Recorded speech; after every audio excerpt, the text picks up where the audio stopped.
Did you know there's a weapon much like the M4, but cheaper and doesn't require anything other than trader levels to get the equivalent of M855A1 ammo? Of course, we're talking about the MCX chambered in 300 Blackout, which is similar to the M4 in many ways. The same fire rate of 800, the same magazines, which lets you take 40s or 60s, and plays a similar role in terms of playstyle. But let's jump right in and have a look where we can actually buy the MCX. So obviously it's on the flea market, but there are a few options on the traders as well that you might want to look for. One thing that's very useful is the fact that you can buy the lower from Skier. So if your weapon gets broken, you can replace all the parts over onto this lower to repair it. This is also pretty cheap, and sometimes is a good way of building it if you want to change over everything and not just use the default setup. So this is often where I end up starting if I'm not going to get one from the flea market like this, because I think for 95k it is a little bit expensive. These start on Skier 3. And there is an alternative barter as well, including 1 GPX, 1 golden G phone, and 2 normal G phones. And this is about 30k, 30k, and 10k each at the moment. So that ends up being, well, 30, 60, and then 80. So this is 80k for this. So the barter right now is a little bit better than buying it from Skier. And then there's another one from Mechanic, which is a special one this wipe. This was because of the end event last time, and this was one of the top 3 weapons that people used within that event. And the reason why this one's so expensive, I don't think this is necessarily worth getting. It's because of this Boss XE sight on top, which was a relatively new sight that came in. There is a laser on this, but unfortunately, because it's a laser connected to a sight, it doesn't give you a point fire bonus like the normal ones would. So this is where a lot of the expense of this particular build comes in. As you can see, these things are about 60, 70k, something like that, equivalent in rubles from dollars, and I just don't think it's really worth getting it for that reason. So we have a surefire way of getting it from the traders like this. You can get MCXs also just directly on the flea market. Sometimes they are pretty cheap and good value, but sometimes not. So these earlier were going for 100% versions at about 50k. Those seem all to be gone. So these ones 80 out of 85, these are just not really worth buying because these have come from rogues or raiders. They're pretty scuffed and they might jam. As I said, sometimes you can find a bargain, but you need to scroll through a little bit and have a look. This is slightly cheaper than Skier's version, but I think in this particular instance, I'd probably end up just buying one from Skier. This one's not too bad, actually. This one is a default version. And one thing that you do want to look at, if you're trying to buy a full gun and try and make a really cheap one, is to make sure that it does have these 2 parts on it already. The taper lock and the 2-port brake, muzzle brake as well, because this means that all you need to do is add a suppressor. So this is a really useful thing to just make sure that they haven't stripped the stuff off here. Just for ease, we're going to look at Skier's default build, because this is the default that you should be picking up on the flea market. Again, it's got the 2 muzzle brake parts on it. And we're going to go and have a look and see what kind of builds we can make. We're firstly going to make a budget build, so we're going to change as little as possible to get good bang for buck out of this gun. And one of the things about the MCX is that there's not actually that much you can do with it, so it's relatively easy to modify, even though it kind of looks a bit like the M4 platform to begin with. In the first part, let's just look at the muzzle brake. The reason why I want these 2 parts, as I said before, is that you can basically just add on this suppressor. This is by far the best muzzle attachment for the MCX. The MCX is really missing some of those loud components, so you can't really run it loud. The only one that you've really got is this, the Knight's Armament version, and this is the one that the PRS QDC, which is technically the best suppressor for 7.62 by 51 and also shared with 300 Blackout, but because it goes with this, the flash suppressor kit, and not the muzzle brake kit, it ends up being inferior to the other options on the MCX. So there's not really any way to run this loud sensibly. Normally it's the T-Lock version. There is an SRD standalone, but you don't want to use this because it's not very good. So you put the T-Lock on here, you then put on this, the 2-port brake, and then inside that we add this, the SRD 762 QD, and that's the suppressor we want. These are pretty cheap on the flea market. Usually they're about 40k. These have all been bought up, actually. You can see because these are red, these have been up for a while, and so someone's gone and bought up a load of these, but there's a trick at Skier 4 where you can get them for a Raven. So this ends up making the suppressor only 30,000 rubles. So we go buy a Raven here,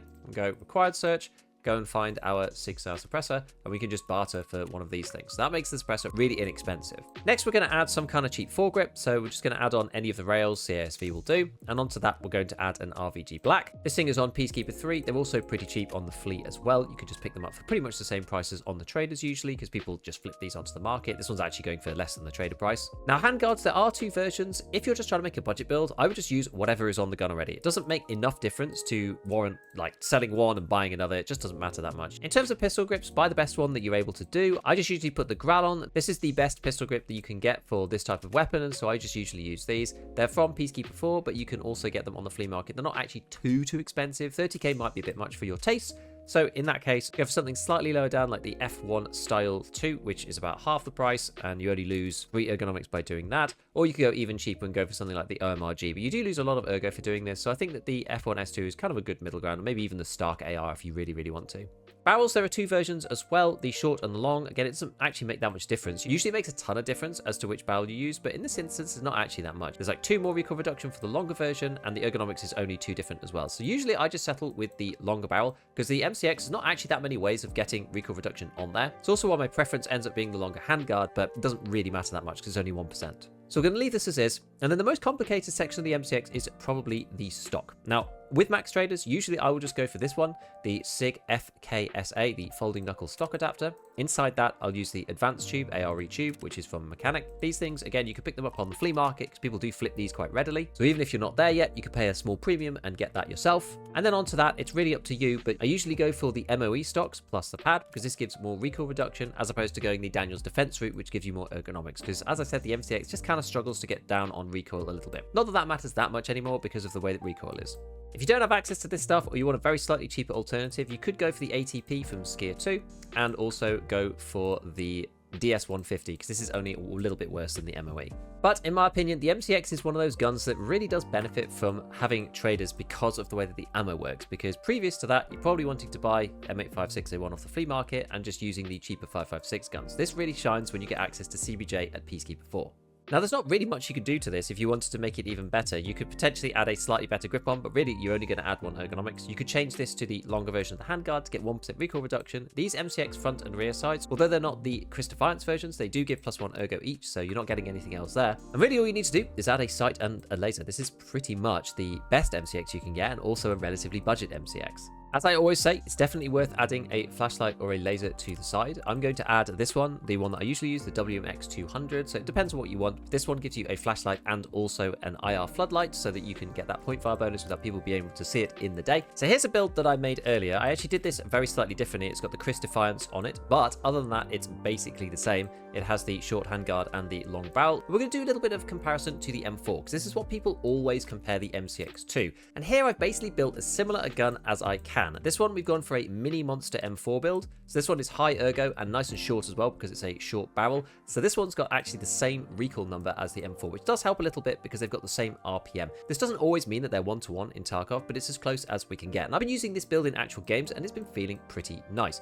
But these two things are extremely similar, as you can see. We're going to go and test them out. Now, the one thing that I want to point out between these two different builds, which does make quite a difference, and I think it's one of the reasons why people prefer the M4 and some of the other 5.56 guns over the 300 Blackout series, is in terms of muzzle velocity. If we look at M855A1, it has a listed velocity of 945 meters per second, whereas the MCX has only got 725. This doesn't actually sound too bad because that makes it comparable to some of the AKs, things like 7.62x39, some of the heavier rounds like that, because this one does a bit more damage, right? Like 49 damage for 5.5A1 versus 58 for CBJ, and this one's got 44 pen versus 43 for CBJ. So these are about the same, except this one does more damage. So technically speaking, 300 Blackout is a better cartridge. However, when you load these into intermediate caliber style Western guns, in Tarkov, this often means that the velocity is removed. So here you've got muzzle velocity negative by 16 on this one, and over here we've got -12 muzzle velocity here. And I believe that this is a percentage, this number here. And so when you actually see the final velocities of these two guns, this one ends up being 796, which is quite a long way away from 945.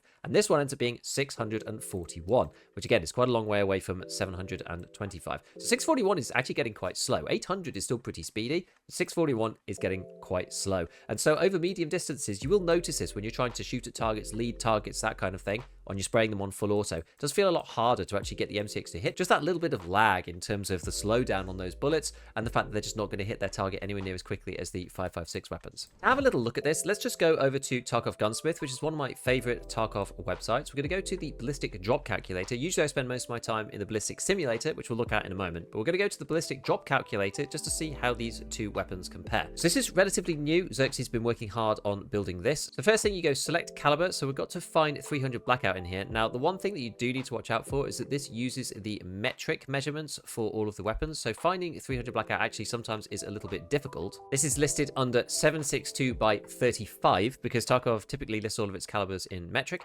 Then on the weapons, we only have the MCX. Select the barrel. We're going to go for the longer barrel here, which is the best that we can do, which is not really actually that great. And then you go down to the calculation ammo down here, and we're going to use CBJ. So we're going to generate the drop table down to 200 meters and just see what that looks like. So as we go down, we go from 43 pen down to 37 pence. We don't actually lose that much penetration, which is quite interesting. And damage, we go from 58 down to 49.9. So even at 200 meters, we're actually still not underneath the damage of 55A1 at point blank, which is kind of cool. However, the time of flight here, you've got 370 milliseconds between the shot being fired and the shot actually landing. 170 milliseconds at 100 meters and 90 milliseconds at 50 meters, which can make a little bit of a difference. We're going to duplicate this tab.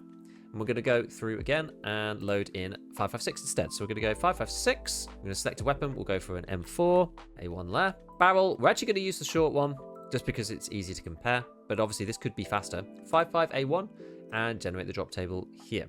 So we go from 44 pen down to 37. Damage goes from 49 starting all the way down to 41.2. And you can see here that you end up hitting the target in 310 milliseconds. At 50 meters, it's only 70 milliseconds instead, and at 100 meters, it's 140. So if we just compare the two here, it goes from 90 milliseconds down to 70. 100 meters, we've got 170, goes down to 140, and at 200 meters, we go from 370 milliseconds down to 310. So the difference is not that much, but it's definitely there. You can also see here, because of the extra speed, that the drop, if we're calibrated at 50 meters, like most people are usually in Tarkov with most of the regular sights, then here's our calibration line over here on the right-hand side, and the bullet fires up and then down again. At 200 meters, you're shooting 30 centimeters low, whereas on an M4 with 55A1, even with a short barrel, you're only looking at 20 centimeters drop. So it does make a bit of a difference over range, but that's typically not why you're using these weapons. So let's jump back into game again for a minute, and let's just go and compare these two builds together so we can see how they actually feel. All right, so we're onto factory here. We've got an M4 and an MCX, the ones that we were just looking at previously over here, and we've got a couple of 40 random mags, which is my preference. Now, one tiny little tip here, some people don't realize this, if you look inside the mags, you can actually see what rounds are in there. So I know that this one is 556 because that one is 55A1. These mags down here, these are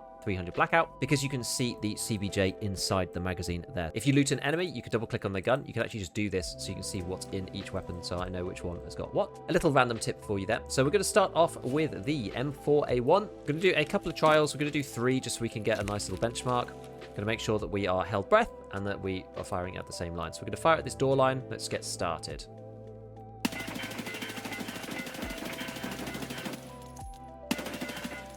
Ended up getting a jam, unfortunately. Always keep this above 93, remember.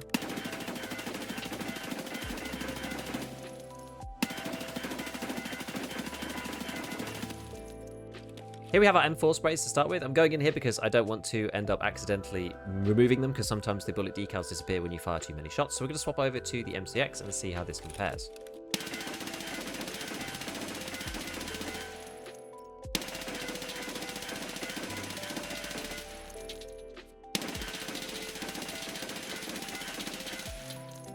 Okay, so our first one on the M4 did start to disappear, but we can see here that these look very, very similar. It's a little bit different each time. Exactly the height that it gets to changes these days because of the way that the recoil rework works. But you see, you've got the straight up line here, 1, 2, 3, 4, 5, and then into the stable pattern. This is pretty much the same on most full auto guns now, 1, 2, 3, 4, 5, and then up into the stable pattern afterwards. And I don't really see much noticeable difference between the MCX spray patterns and the M4 particularly. Some people still swear that the horizontal recoil on the MCX is wilder, and I, for some reason, do sort of feel that sentiment. I don't know whether it's about the visual camera recoil or something. The MCX does sometimes feel a little bit harder to control than the M4, or maybe it's because we're just more used to the M4. I'm not entirely sure, but in terms of actual spray patterns, you're not really going to go too badly wrong with the MCX. I think one thing is potentially because of the fact that this MCX is a 64 recoil MCX and we're comparing it like for like with an M4, but you can get this a lot lower. We're talking about short barrel and the mini monster for a high ergo build, whereas you can get this easily into the low 50s, and so an M4 that is like meta does end up feeling a lot better than the MCX, simply because you just can't mod this thing enough to make it feel as good as a low recoil M4, even in the recoil update. Okay, so final thing on the comparison between the two, we need to go back to Tarkov Gunsmith and look at the Ballistics Simulator. This is one of my favorite pieces here on this particular website, and we're going to go and look at CBJ. We're going to compare it to 56A1. So let's look at a few common scenarios. Class 4 armor with Class 2 or Class 3 layered underneath. So we're going to look at this using the monoclete plate, because this is the one that I always recommend. And we're going to add, it doesn't really matter, we'll put the MMAC Class 2 aramid underneath. We're going to do that, and we'll press multi-shot over here. We can see what the time to kill is. Most of the time, so this one here is specific chance of kill. That's the chance of kill on a particular shot. So 0, 85, 13. And then this column here is the cumulative chance to kill. So no chance to kill, 85%. This then adds, this next chance to kill on. So by this point, you've got 100% chance to kill, and you can't kill on the 5th shot because they're already dead if you're looking at this column. So basically, it's a 2-shot kill almost always, unless you get unlucky, and then it's a 3-shot. Now, if we up this to class 3 armor, so let's pretend that we've got this inside, say, attack tech, we can add that instead and then go multi-shot. Interestingly, having this class 3 underneath prevents a 2-shot kill, and that's because of the way that the damage kind of waterfalls down.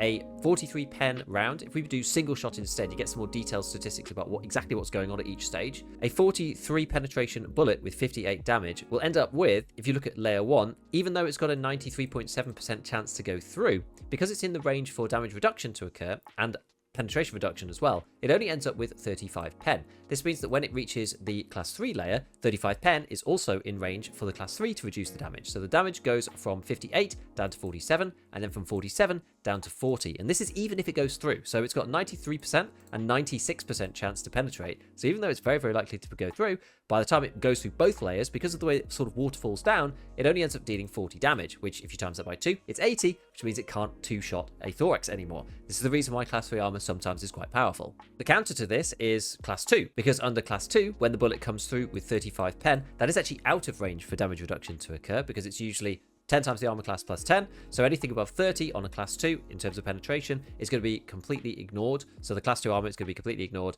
and that will then allow this 47.7 through, which if you times that by 2, it's over 85, which is why that ends up with a 2-shot kill. So let's up this to the Karun front plate, because this is a very common one. So we're going to go to this guy here, not the VMK, because that's class 6. We're going to go to this one, which is the class 5.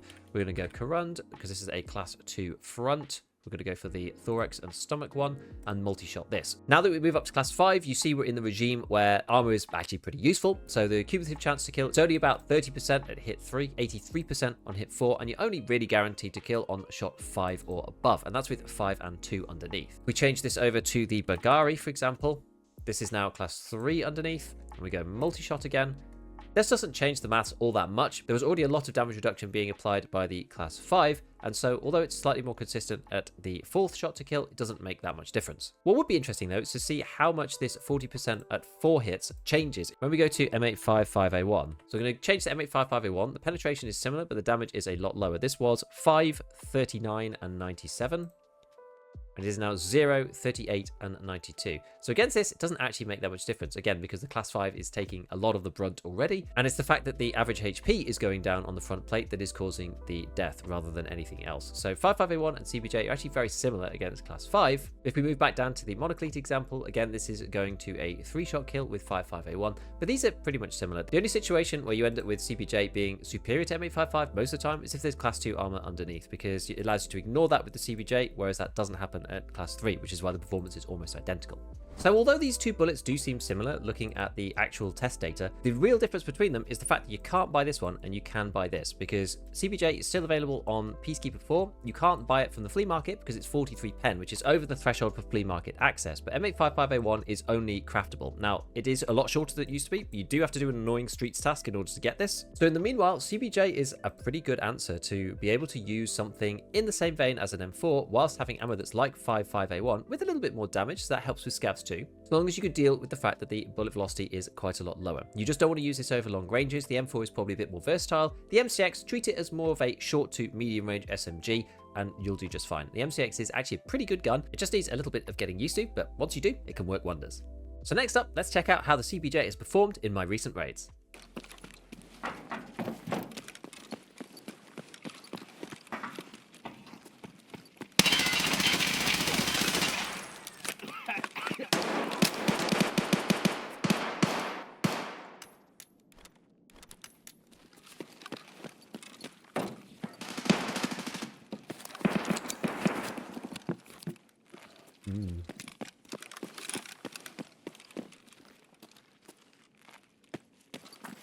That surely is the spawn points of all time.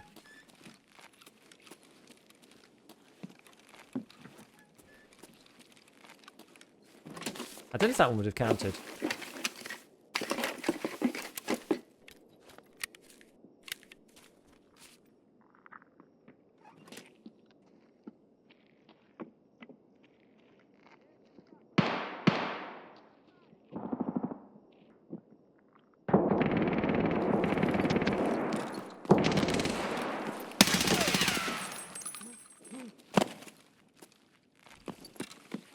Another player.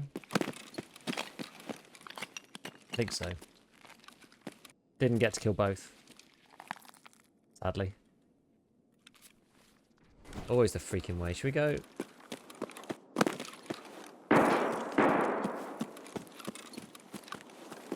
We're just gonna go. I'm feeling very. I hear somebody. I hear something.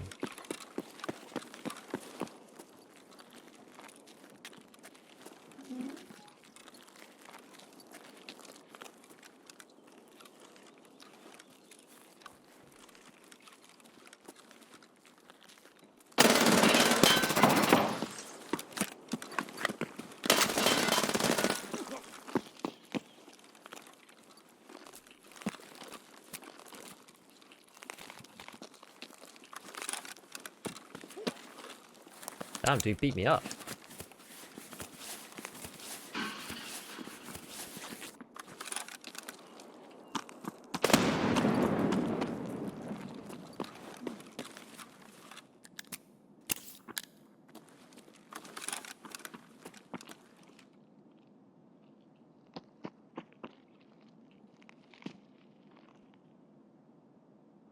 Both just waiting.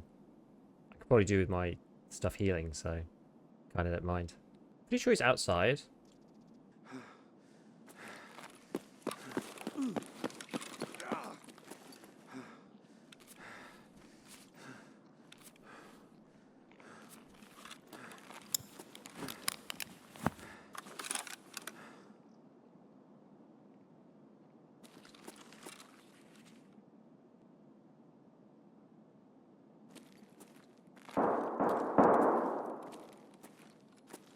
Where is he exactly?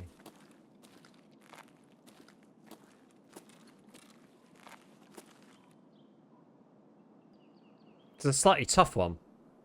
I don't really know how to approach this. Maybe...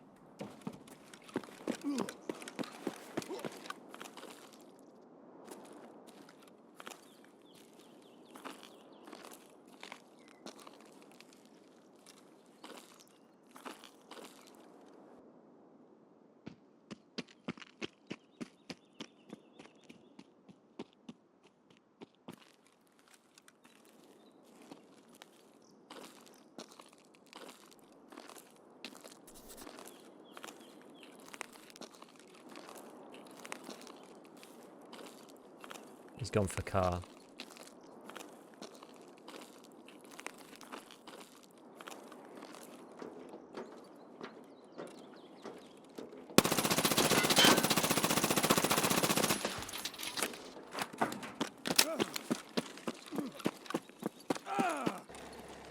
Wait, he didn't actually transfer into the car. Car might disappear off, but that was me. Thought you were on the metal inside. Hey, well, good job, good fight, Cubed. Did pay for the car, so it must do. Then I saw it go green, so yeah, it must cancel. Hey, the rework map so that you can get to the train yard without needing to fight rogues. Yeah. Okay, nothing in there. Nothing in there. So now I'm always torn. I'm like, should I go back to Chalet? I usually do, because it's got the good spawn points in it, but someone who spawned there is kind of like just going in now. I'm like, am I better off carrying on, going to Hillside House and stuff? Why didn't you open the safes? Because you can see whether there's items in them, because you get... the safes in Lighthouse, in that particular building, are special kinds of safe. And the items spawn physically inside the safe, as opposed to spawning as a loot pool. Oh, the loot... Yes, the wooden crate. The wooden crate. They spawn inside as opposed to an actual like loot pool, and so you get the little white dot if there's anything in there. Bah, humbug! There's nothing in it anyway. It really is already in them. Yep.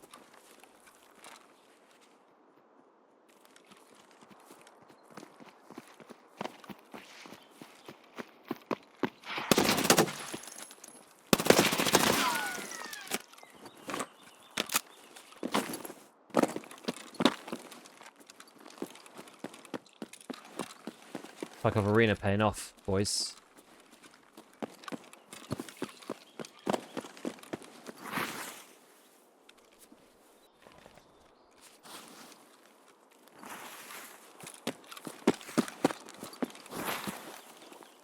Actually, it's difficult for me to not extract out of it.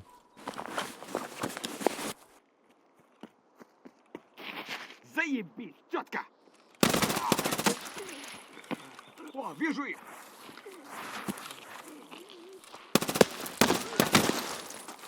The hell? Oh, throwing the paracord is 200 IQ. It is actually.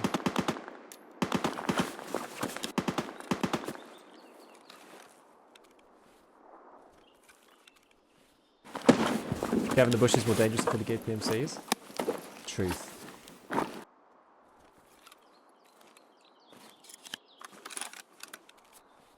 Oh well, that was a good piece of luck, I guess. The quickest profitable raid we've had in a while. So as usual, a big shout out to all my patrons, and as always, have fun in your raids.